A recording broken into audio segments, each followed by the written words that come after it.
नमस्कार साथियों, आप देख रहे हैं प्राइम न्यूज इंडिया। बात करेंगे आज हम सिवान की धरती पे हैं और हमारे साथ जुड़े हुए हैं नौशाद अली फारूकी साहब, जो कि सिवान की धरती पे कई सालों से राजनीतिक जीवन जी रहे हैं।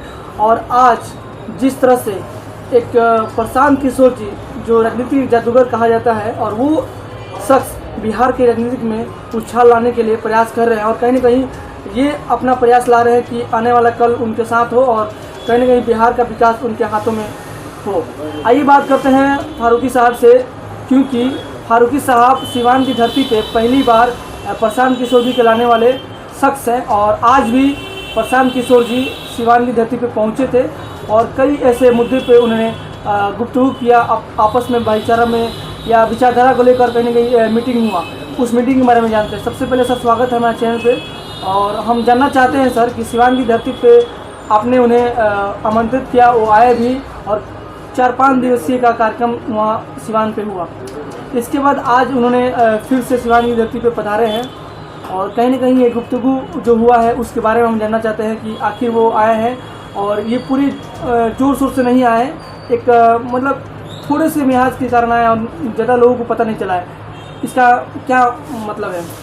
सबसे पहले तो मैं आपके चैनल का स्वागत करता हूं और आपका धन्यवाद देता हूं कि आपने अपना समय निकाल करके हमको दिया। प्रशांत किशोर जी का कोई पॉलिटिकल प्रोग्राम आज नहीं था। कल वो बेतिया में थे, रक्सौल में थे, वहाँ से गोपालगंज होते हुए सिवान जो है आए। उनका सिर्फ हम लोगों से मिलने का एक कार्यक्रम था। पर्सनली जो है, जो लोग उनके संपर्क में हैं या जो लोग उनको जो है यहाँ सिवान में जिन लोगों ने प्रोग्राम कराया था, उनको एक धन्यवाद देने के लिए ही वो विशेष करके यहाँ वो आए, थैंक्स कहने के लिए।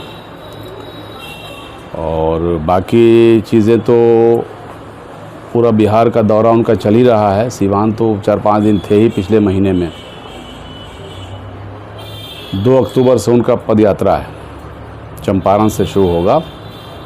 पद यात्रा में शामिल होंगे सर आप? हाँ बिल्कुल, हम लोग शामिल होंगे पद यात्रा में। हम लोग ये और हमारे जो युवा पत्रकार हैं और जो सोशल मीडिया पे ज़्यादा एक्टिव रह रहे हैं और डिजिटल मार्केटिंग के तहत जो एक चैनल चला रहे हैं, वो लोग जानना चाहते हैं कि जो प्रशांत किशोर जी का दौरा होने वाला है 2 अक्टूबर से, तो उन्होंने अपने मीटिंग में कहा भी था कि 3000 किलोमीटर दौरा हम लोग करेंगे।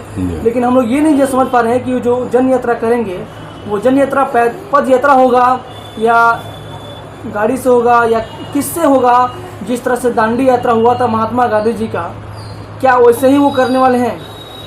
नहीं, तो आप लोगों ने लगता है कि ठीक से सुना नहीं। उन्होंने प्रेस कॉन्फ्रेंस में भी कहा था जी, और मेरे घर पर प्रोग्राम था, वहाँ भी उन्होंने कहा था कि ये मेरा पद यात्रा होगा जी। ऐसा नहीं गाड़ी से होगा। और 3000 किलोमीटर की जो है ये पद यात्रा ही होगी जी। और उनका ये मकसद ये है कि पूरे ज़िले को, पूरे बिहार के हर ज़िले को टच करना है, हर ब्लॉक को टच करना है और हर पंचायत को टच करना है। और जब ये शुरू करेंगे 2 अक्टूबर से, तो ये भी नहीं है कि 10 दिन किए और उसके बाद फिर जो है उसको इसको स्टॉप कर दिया, ऐसा नहीं है। उनका लगातार जब तक पूरा बिहार का दौरा ख़त्म नहीं हो जाएगा तब तक उनका पदयात्रा चलता रहेगा। अच्छा सर, ये बताइए कि आप सिवान के वरिष्ठ एक नागरिक के तौर पर भी सम्मिलित हैं और कहीं ना कहीं राजनीतिक जीवन काफ़ी समय से जी रहे हैं। आपने क्यों ऐसा सोचा कि हम प्रशांत किशोर जी के साथ रहेंगे और उनके साथ में रहकर कुछ अलग तरीके से बिहार का, सिवान का विकास करने में अहम भूमिका निभा सकते हैं? अगर उनकी पार्टी बनती है, सरकार बनती है, तो उसमें कहीं ना कहीं आपका भी वजूद रहेगा। देखिए, मैं उनसे जुड़ने के बाद उनको मेरी बातें जो उनसे हुई और जो उन्होंने यहाँ के प्रॉब्लम्स को जो उठाया या बताया कि ये चीज़ें हैं, और दूसरी ये कि उनके अंदर जो खूबियाँ हैं, जो हम तो अभी देखते हैं कि बिहार में किसी नेता के पास ना वो सोच है, ना वो विचार है और ना वो कोई प्रोजेक्ट उनके पास है। सत्ता में आ जाना एक अलग बात है कि किसी की हुकूमत है, अभी किसी की है, कल किसी और की होगी, लेकिन इस आदमी के अंदर जो एक सोच है कि बिहार को कैसे ठीक करना है, वो हमने किसी में नहीं देखा। यही वजह थी कि हम लोग इनसे जुड़े। ईमानदार आदमी हैं। जहाँ जहाँ इन्होंने स्टेट में इलेक्शन कराया, करीब 11 स्टेट में इलेक्शन इन्होंने कराया, जिसमें 10 में इनकी जो है सरकार बनी। जिसको इन्होंने मदद किया उसकी सरकार बनी। तो इस आदमी के अंदर खूबी तो है ही। अगर खूबी नहीं होती तो फिर इतनी कामयाबी नहीं मिलती। सबसे करीबी जाने माने आप वो शख्स हैं कि काफ़ी करीबी दिखी जा रहे हैं उनके साथ में। तो आने वाला चुनाव की जो तैयारियां हो रही है बहुत सारे लोग कर रहे हैं, क्या लगता है कि आप कुछ पल के लिए चुनाव लड़ेंगे? मतलब जो लोकसभा विधानसभा या कुछ भी ऐसा आपका कुछ विचार हो कि सीवान से कुछ लड़ाई लड़ेंगे आप? नहीं, ऐसा कुछ नहीं है। हमसे भी बहुत, ऐसा नहीं है कि मैं ही बहुत करीब उनसे हूँ, बहुत से लोग उनसे करीब हैं।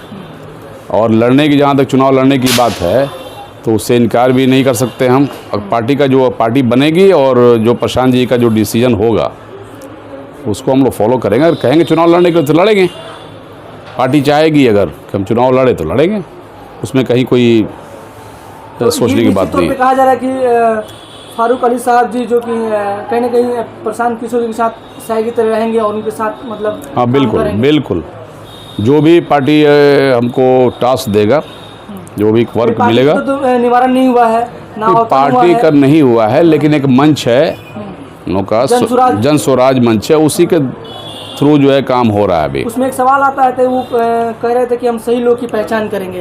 तो क्या वजह, मतलब ये क्या लगता है कि सही लोग की पहचान के लिए आपके पास वो मायने हैं, वो दायरे हैं कि आप सही लोग पहचान कर सकते हैं? प्रशांत किशोर जी ने उन्होंने ये भी कहा है कि जिसको जनता सही कहती है, और जिस इंसान को, जिसको भी अगर जनता सही कह रही है वो सही आदमी है, जिसको गलत कहती है वो गलत आदमी है। इसकी पहचान तो इसी की पहचान यही ना है, और क्या हो सकता है पहचान? तो एक लास्टली संदेश दे दीजिए कि जन स्वराज का और प्रशांत किशोर का मोटो क्या है और किस उद्देश्य से वो मतलब इस बिहार में आना चाह रहे हैं? क्योंकि बिहार में देखिए, मोटो उनका ऐसा नहीं है कि कोई यहाँ सरकार बनाना। मोटो है बिहार का विकास, बिहार की तरक्की और बिहार का पिछड़ापन, इसको ख़त्म करना उनका मोटो है और इसी पर वो काम कर रहे हैं। धन्यवाद। Thank you sir.